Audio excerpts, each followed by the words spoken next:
For a real mystery, you need to look closely at this small, modest collection.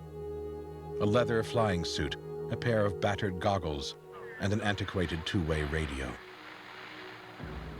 They belong to Emilia Earhart, a woman who in her time was as much of a celebrity as Madonna is today, but whose death is still shrouded in mystery. The disappearance of Emilia Earhart is one of the great mysteries of the 20th century. I feel as if I were in readiness for a transatlantic hop. I've chosen a ship with which I am familiar, having flown it for about 3 years. Her celebrity came from what was then a crazy venture for anyone, man or woman. She flew single-handed from Newfoundland to Ireland. It was hardly a walk in the park. She ran into treacherous weather, the wings iced up, forcing her to descend to almost the wave tops. Her fuel tank leaked down the back of her neck. It was touch and go for more than 14 hours, but she stuck it out and her fame was assured.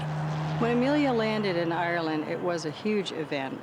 Again, she was only the second person to cross the Atlantic, and she was a woman, and everyone just went wild. America fell in love with her, which made it all the more traumatic when she vanished from the face of the earth. Everyone was rooting for Earhart when she set off from Florida in June 1937, heading east, intent on circling the globe.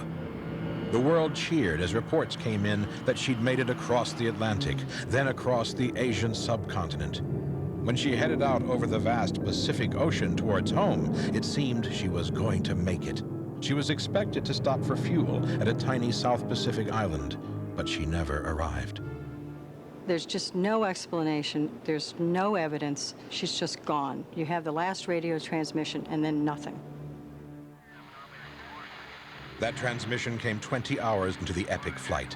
A ship picked up the message. Earhart reported she was lost. She whistled into her microphone, hoping the ship could get a bearing on her position.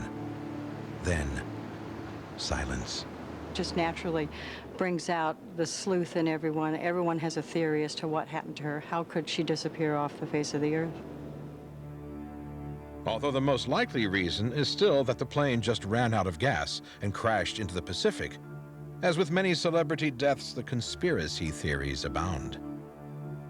Some say she died in an internment camp in China. Others that she has survived as an island castaway, or even returned to the U.S. under an assumed name. There may never be a conclusive answer, but the uncertainty gives an extra layer of mystery to the Smithsonian's poignant exhibits of Emilia Earhart and her remarkable life.